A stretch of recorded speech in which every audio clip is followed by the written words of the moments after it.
Welcome. We are back. Another episode. Ball up top. Very, very special guests. Two internet, real life family members, homies. I've never met in person, but you know that's how the internet goes. And social media goes these days. The host, the guys, Jenkins and Jonez, LaJethro Jenkins. I've been struggling to say this every single time I say it. I love that, bro. I love that people struggle with. I don't know why. It's my favorite thing to see people. Right. LaJethro. I just can't say it. I'm from Mississippi. I should be able to say LaJethro, but I do not know how. I cannot say it. Also, Dragonfly Jones, aka Tyler. Fellas, welcome to the show. I know usually we're like that. People do like at the end of the show they like promote what you're doing, but like as you know on the internet, not everybody listens stays the whole time. What y'all tell me? What y'all been up to? What are y'all doing? And then we'll get into ball up top. Sure, man. Appreciate you having us on. You can find us on the Jenkins and Jonez podcast, on YouTube, on all your streaming services. Join our Patreon, patreon.com/Jenkins and Jonez. Jones with a Z at the end. For sure. So, yeah, man, we be having fun over there, man. The Discord be cracking, you know what I'm saying? We just got tapped in the Discord and all that. I wasn't hip to it. I'm a fan now. I feel like 2009 Twitter out here, you know what I mean? All right. Yeah. I got to get into it. I got to figure out how to, you know, I'm learning the new internets. You know what I'm saying? I'm trying to figure this whole thing out. Same, bro. We the OGs of this. It's crazy to be here, brother. Right. Back in my day in 2009, Twitter used to be, you feel me? I know. They don't know about MySpace, HTMLs and all that stuff. They don't know the streets. We're just shooting in the gym. They ain't hear the computer rev up. You know what I'm saying? Internet revving up. You know, we had to start the internet up. You know what I mean? Like, what was you guys? What were you guys AOL usernames? Can you share your AOL usernames? Do y'all remember? I didn't have one, but my college roommate had one. I used to use his. His was Pharaoh81. Okay. All right. Okay. But yeah, I didn't have one of my own. Jizzle33. Jizzle. Bro, that's such a time. Like there's a time stamp on that name. You know what I mean? For sure. I don't remember mine. I know mine had a bunch of numbers, but I also know that it was preceded by the phrase "yellow man." Okay. Very light skinned. Very light skinned to be. Yeah, you yellow for sure. You high yellow, my boy.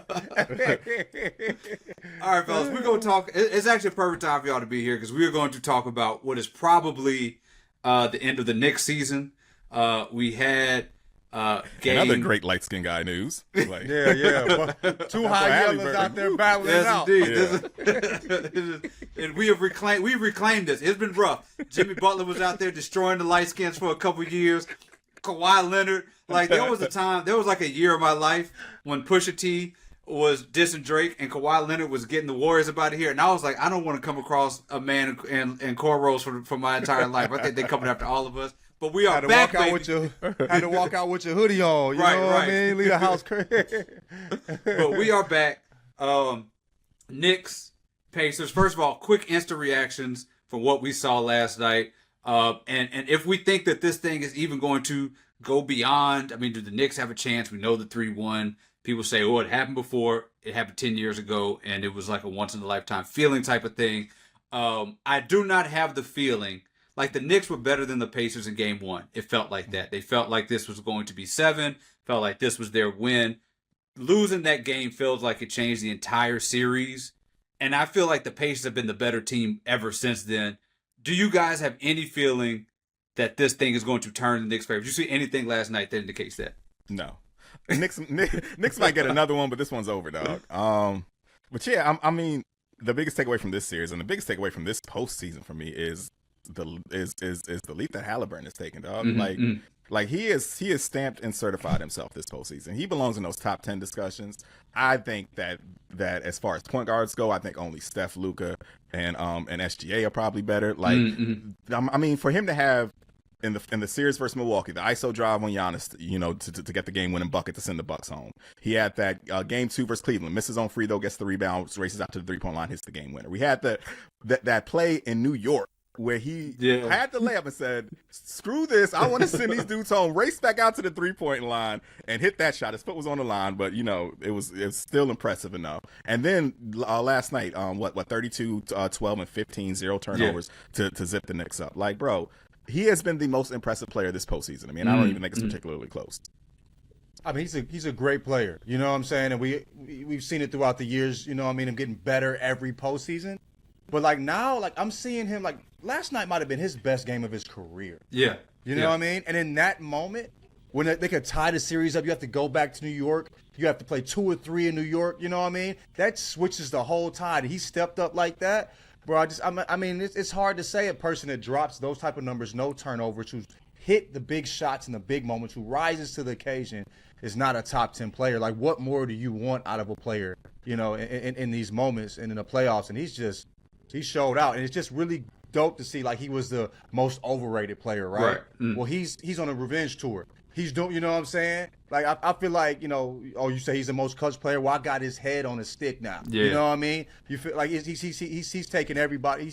I think he's trolling everybody, letting them know, like, call me a nerd if you want, but you can't say I'm not a hooper. You feel me?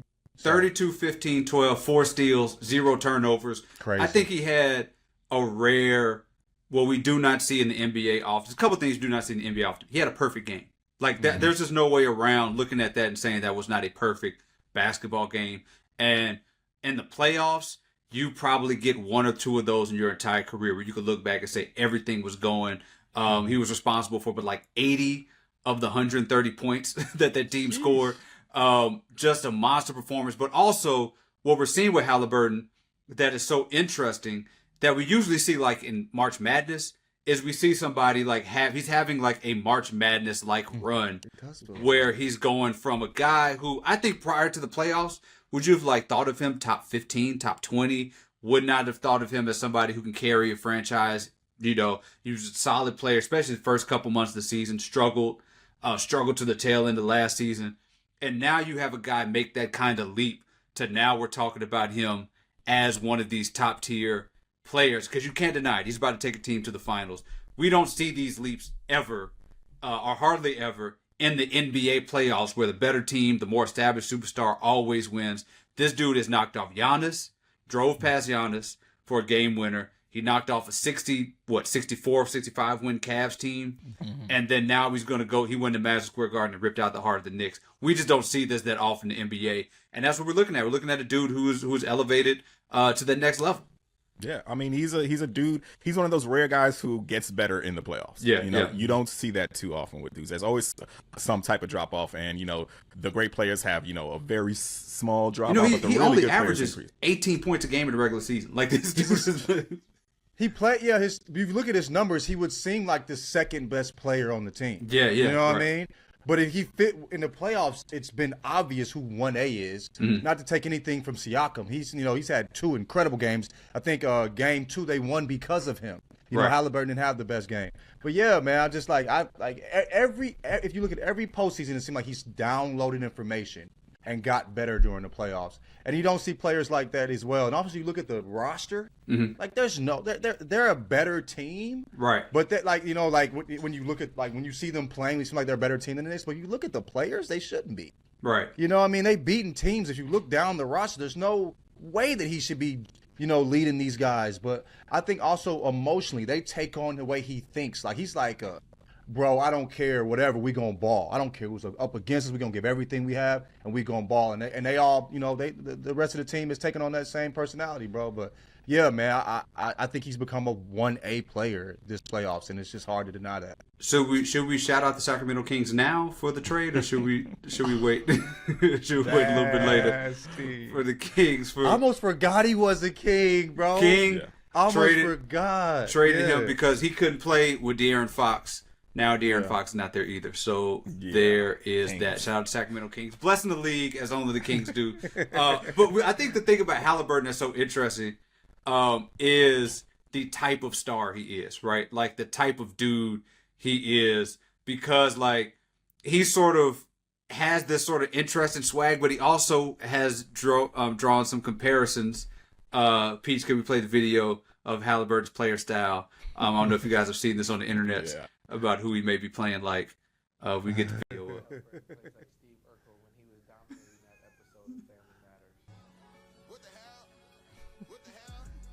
So this is the compilation of Urkel hoop in real life though. I heard he had real games. I'm sure. Urkel got a memoir out. Jaleel White got a memoir out. I don't know what part of the memoir this is, but this is very. The socks and the pants also aid in this thing of Haliburton. Yeah, I heard Urkel's like one of the few players, actors that didn't need a stunt double. You know what I'm saying? Yeah. When it came to the hooping, so yeah. We used to cook in those little rocking jobs. I mean, that was not a stunt man for Urkel hitting in the jumper. That's ridiculous. That's ridiculous. Oh my god. That's a shot I remember for a long time. That's Like that one shot changed the trajectory of the entire series for sure. Oh yeah, I mean, I thought this was a 7-game series. Knicks win. Sure.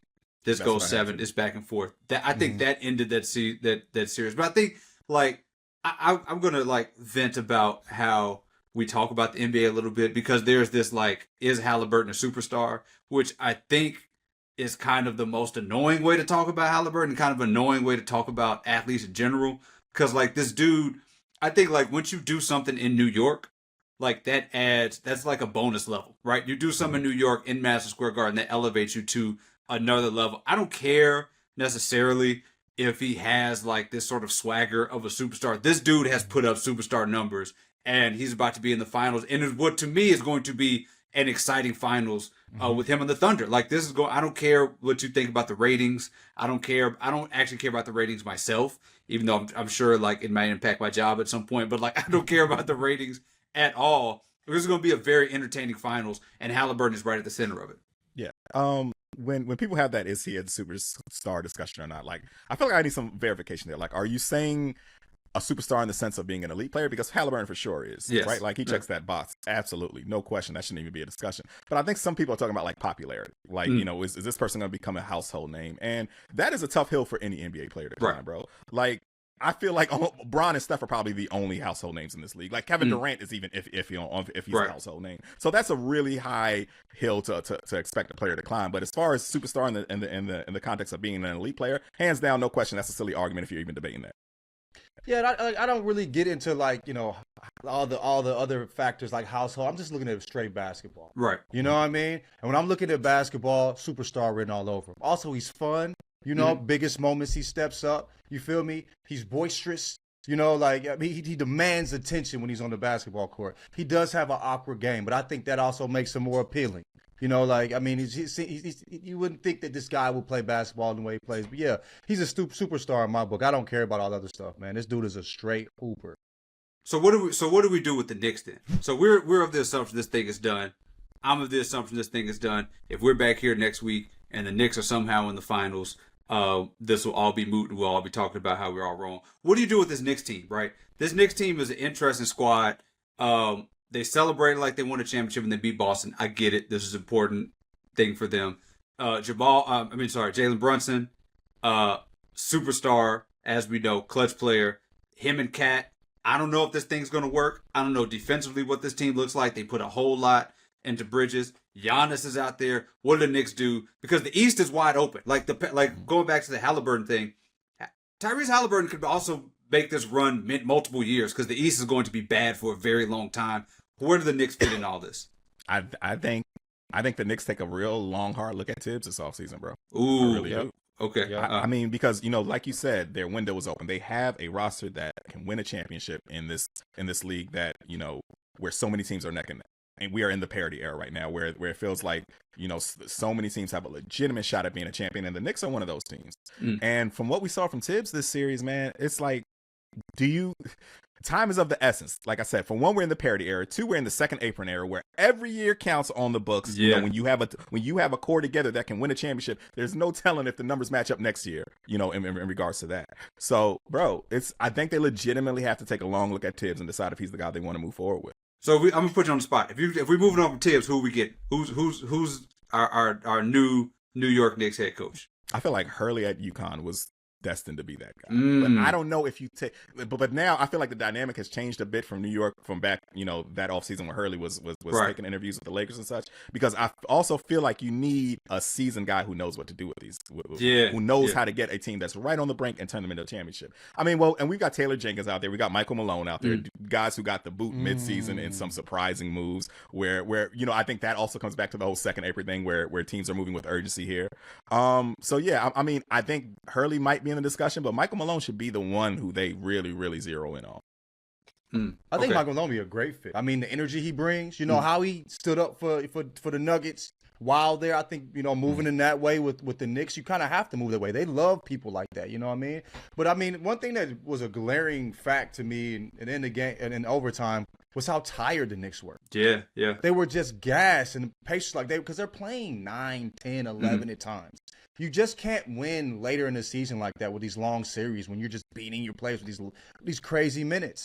And so, I just feel like that in this league, you have a 6'2", point guard who's your best player, getting 30 a game, and playing these long minutes. It's just hard to put that on these players' bodies like that and expect them to compete with teams that have fresh guys coming off the bench coming at them.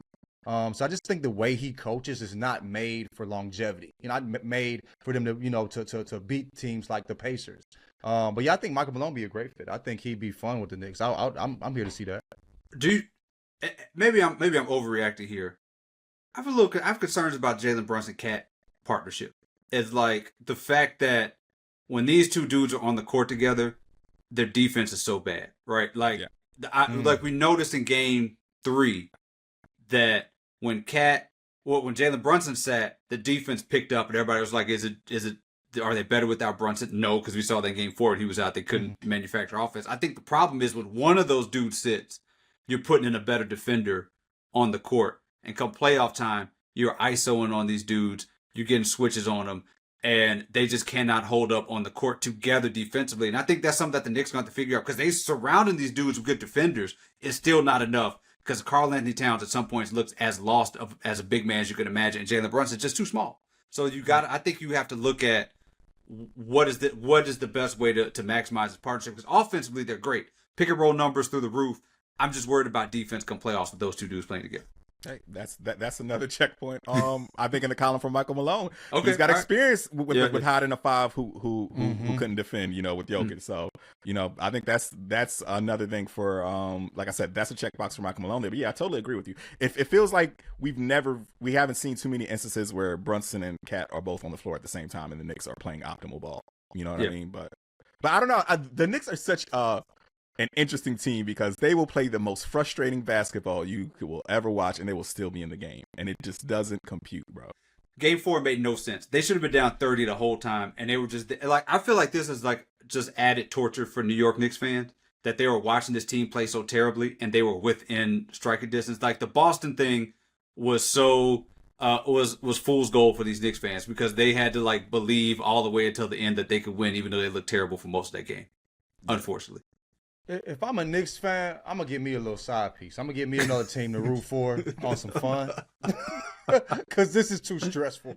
You know what I mean? It's just a torturous way of existing. I love you. You know what I mean? It's too heavy right now. I need a stress reliever. Let me go watch some fun ball that my whole soul's not into. You know what I mean? Right. Just on a Friday night, just go ahead, just take your mind off everything. You I'm feel just gonna me? Watch. Have a good time. What's LaMelo Ball doing on Sunday afternoon? Right. Some good stress-free hoops to balance out the stress of being a Knicks fan. Because, bro, going to the series, me and Tyler talked about, I don't know, this Pacers team is good. People thinking the Knicks is going to kind of cook them a little. They thought 6 games, 7 games. Right. The Knicks going to win. I was like, I don't know. This Pacers team is a particular feeling about them, especially in the big moments. But yeah, man, it's just a lot of people thought the Knicks were going to put up a 3-1 was never in the cards. Yeah, never in the cards. You know what I mean? 0-2 losing 2 games back to back at home was never in the cards. But that's what happens to Knicks fans. You know what I mean? Especially after beating the Celtics. Come on, you know what I mean? Yeah. I was selfishly hoping to go hang out in New York for the finals, but it's Indianapolis and Oklahoma City, so it's all good. And he's a good city though. I had some beef with him back in the past. Okay. You know what I mean? Since then, I've had some experience with a different community, and we've rectified that situation. Shout out to Freddie Gibbs. So they were playing some Freddie Gibbs during TNT. They were digging in the crates. Yeah. They got some good folks out there. Right. They were like, these Jackson 5 samples are too expensive. We're going to play some Freddie. Play some of that Freddie. Right. Because there are some things that, all through the course of a week, are things that I just cannot stop thinking about. And one thing that has happened during this Knicks Pacers series is the emergence of this dude as somebody who I've gotten to know in a total different light, and that is one Timothée Chalamet. I'm a fan. Who I did not know that Timothée Chalamet was this type of spicy Caucasian. First of all, I didn't know who he was till Dune. I saw Dune, and I thought this dude was like a British, like high level Shakespearean actor. Me and Actor. Tyler said the same thing. Yeah. Actor indeed. He was an actor. I thought he was a thespian. Yeah, that was the same misconception I had of him. I blame that fancy schmancy French name, bro. That's It's the what name. It is. It's the name. Like, he is not a Timothée Chalamet. That dude is a Timmy Chuck, bro. You know what I mean? Like, he is a really down home dude, man. I thought he was first like time I Daniel saw- Day-Lewis. I thought he was a method actor who just like stayed to himself and like made these really great movies. And now this dude is out here. He's basically like what's the guy from SNL who dated Ariana Grande? Like, he's basically that dude. Look at him. Yeah. Peter Davidson. Pete Davidson. He's basically Pete Davidson. Yeah, basically. He Yeah. out here with True Religions, Tim's, you know what I'm saying? The leather, you feel me? Like true New York stuff, you know what I mean? But yeah, I saw him in like, I think Call Me by My Name. And it was a great movie. But I'm like, it wasn't a movie, it was a film. You know what I mean? I thought he was I do films guy. No, bro, he one of us. Right. You know what I mean? I feel like So- between Tyrese Haliburton, I feel like Timothée Chalamet should be named Tyrese Haliburton, and Tyrese Haliburton should be named Timothée Chalamet, and it would all make more sense. Tyrese do look like a Timothy though. He you look know like what a I mean? Chalamet. Yeah. He don't look like no Tyrese. Tyrese is a fire name though. Tyrese, I know. Tyrese Halley, that's a Right. fire. I know there's so much potential That's there. a sports name for sure. Right. It's like he turns into Tyrese in the fourth quarter of every game. He's Ty. He's Ty off court.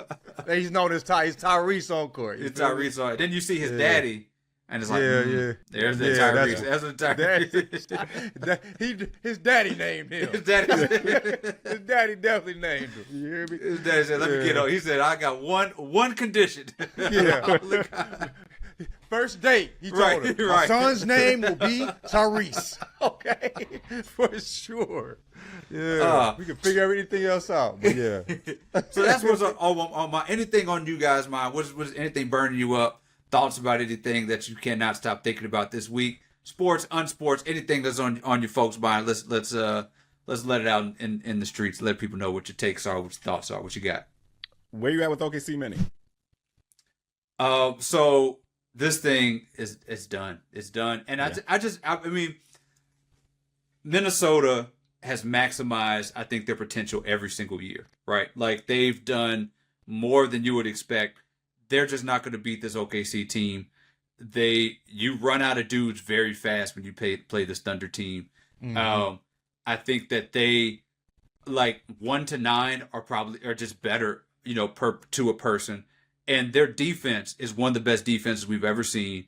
And Anthony Edwards is just not good enough yet to, like, break down the defense. He does not have, like, I think one thing that this playoffs has shown us is that there are guys, like, there are moves that mid-range shot is there for you when the defense breaks down. And we see that with Pascal Siakam can figure that out when he needs that mid-range shot. SGA, Jalen Williams, when their defense is breaking down, or their offense is breaking down, they get the mid-range shot. When Ant just does not have this thing that when the defense is locked in on you, what are you going to do to get out of that? He don't have it yet. And I think there's time for him to get it, but that's just going to limit him against a team like OKC.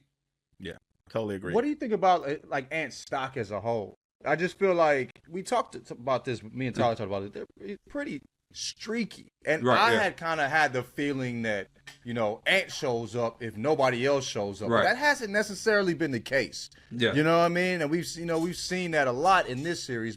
And also when after the game they asked him about his struggles, and I don't feel like I struggled. You Right. definitely struggled. Yeah. Your team needed you. You weren't there. Whether you struggled shooting or you struggled figuring out the defense, you didn't show up how your team needed you. So like there's something there with the self-awareness, but I mean he's so young. He's so young. I mean, he has so much talent. Yeah. But he does have to figure that thing out. Like there's guys like SGA. SGA figured out his spots. Right. You can't keep SGA off his spots. So I tell people when they watching sports, if you want to hoop, watch SGA. Right. That's a repeatable game. You know what I mean? If you are talented, you can repeat that. He knows where his spots are. He gets to his spots and he makes his shape. And I feel like Ant doesn't necessarily know his spots yet. He has time. But yeah, when he's struggling, you know, in particular ways, he doesn't have, I know I can get money here. He doesn't have that yet, and he needs to figure that out for sure. Yeah, and the Lakers series was so promising to me because he got out of those double teams so fast and so quick, so decisively. They blitzed him, and he got the ball right to the right dude. He was very patient. And then you remember that the Lakers defense, that's all they had. They didn't have a second move or anything like that. It's just we're just in a league right now that just knows how to take away your first option, right? Mm-hmm. They just know how to take away your best player to where you have to force everybody else to figure something out. And then as the best player, you have to find that next step. And just does not know how to find that next move yet. Like we see with OKC all the time, they kind of get hemmed up a little bit by these defenses. They figure something out. They double SGA. They make somebody else score, and then he just kind of figures out that next move. And when Anthony Edwards figures that out, I think he'll be fine. Now, this whole face of the league thing, like, y'all please leave that brother alone. I've been saying this for a long time. Leave that brother alone. The face of the league is not just about playing. It's about digging into all kind of other stuff. That man don't want y'all in his business like that. Leave that man alone. That's a whole other conversation. Yeah. I don't think Ant wants any parts of that from off-course shenanigans that we see. But back to what you were saying about the depth that OKC has. It's just I feel that defense. It's the best defense in the league, bro. Yeah. I mean, you've got SGA, Dort, Jalen, AC on the perimeter, and then on the back line you've got iHeart and Chet. If you get there at the cup, like, bro, it's. There's nothing that a team can really do against that defense. We saw them, make life miserable for Jokic last series. We're seeing them make life miserable for Ant this series. And this is a defensive team that's got those young legs, right? Yeah. Like, they are a team that wants to turn defense into offense. That is that is what they focus on. They're not like Dennis Rodman, who would get a steal and hold the ball and look for his point guard. No, they get a steal and they get out there and they run. They want to turn steals and turnovers into fast court, transition opportunities. So it doesn't look like a fun time playing OKC. They're going to smother you on defense, and then you're going to have to defend them in the full court in the transition, bro. Yeah, it's a perfect mix of athleticism and discipline, which we just do not see. We really have not seen that since like OKC 1.0 in terms of their defense, just like being faster than everybody, but also knowing where to be defensively. Go ahead, John. They're a machine, and they trust the machine. Yeah. You know what I'm saying? Like you were talking about Caruso, they hit that big shot and he's clapping for the other team. Right. They trust it on their end. They're going to do what they need to do. And also, like, have you ever seen like those videos, National Geographic, on like anthills, like how they operate together as one? You know what I mean? There's like a backup plan for the backup plan for the backup plan. That's what our defense feels like. Yeah. You know what I mean? Where like something breaks down, they have something to fill that. Like it's just difficult to beat a team like that. And they take the defensive end just as serious as they take it all the offensive end. They're busy, like Tyler said, young legs, active hands, very communicative. And then they got gamers on the other end. It's just a tough team to beat. They're a fun team to watch. People say that they're boring. I think it's beautiful to watch basketball like that. I think if you're a fan of OKC, you're the least stressed out. Yeah. You know what I mean? Because they do what they're supposed to do. You know what I mean? It's probably fun to be fans of a team that's so responsible, so disciplined, that makes, the big plays when they need to, and they trust the process, trust the machine. But yeah, man, they're hard to beat. I do feel like the Pacers could give them some go. I think how the Pacers score, how confident they are, how big they are when the lights shine bright. Yeah. I feel like they move a particular way. It's gonna be. I think it's gonna be a really good series. I think the Pacers have I think it's a 50. Like 50-50 fights in boxing. I think it's 50-50. Oh, what I'm saying? Okay. I mean, I wouldn't give it to OKC. I love OKC. I think they're the better team, but I just feel like the intangibles. Pacers got that. They got that. What's the saying? They got that in spades. You know what I mean? Yeah, I feel like that. You know what I'm saying? Yeah, I'm gonna watch the games from the regular season and lock in because I'm interested to see what that is. My initial concern is that when that Pacers team gets in that half court, sometimes it can grind to an absolute halt.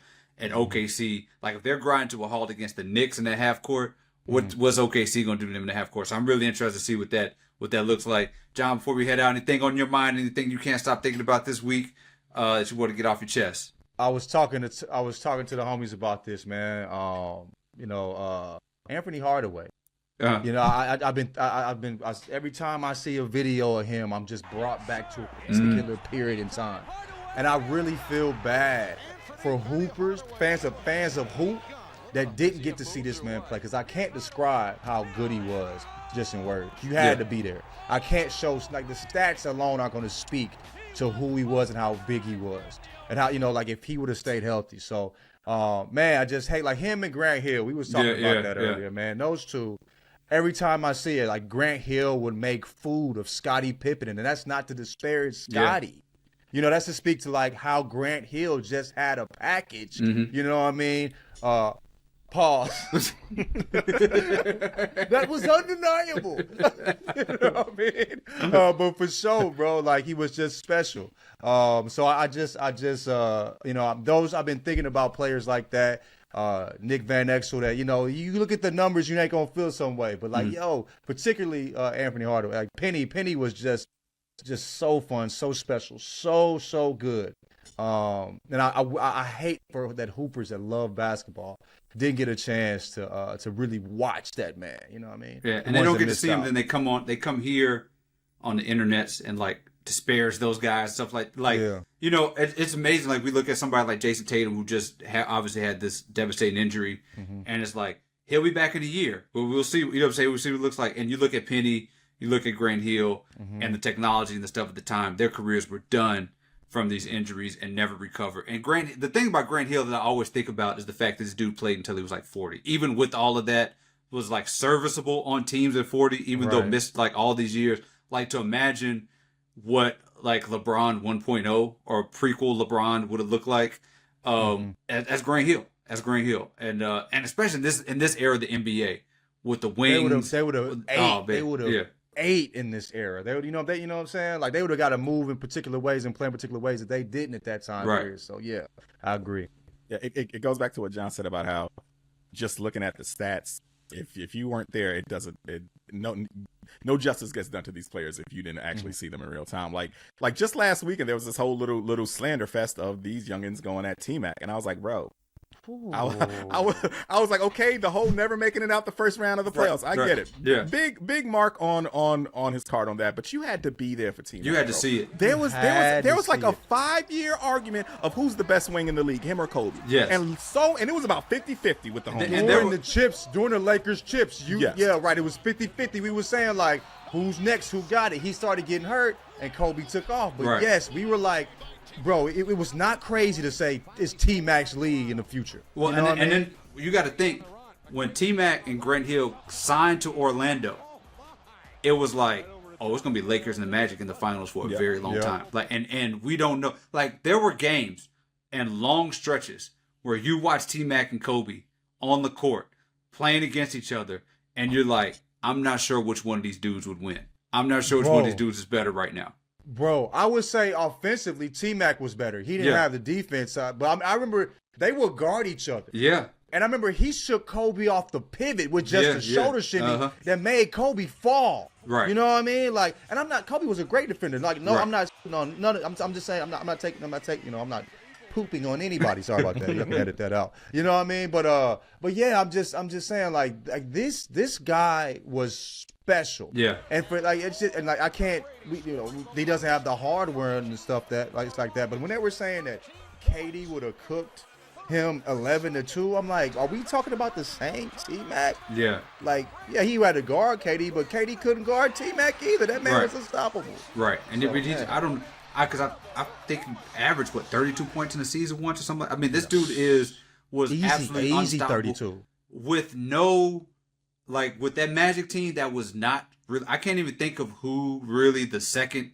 option was in that Magic team. Darryl Armstrong, maybe, was he there? Matt Garrett. Like, like, it was just him in that squad. And you think about not getting out the first round. Rockets too. He had some real good years with the Rockets. Right. And you look at, like, okay, he did get out the first round, But who did he? I mean, he lost the 3-1 lead to Detroit Pistons, right? You know, like these are good. He played really great teams in that first round. I can't think of too many where you look at it and you say this guy should have made it out the first round given what he had on his roster. This guy was as good as anybody in the league.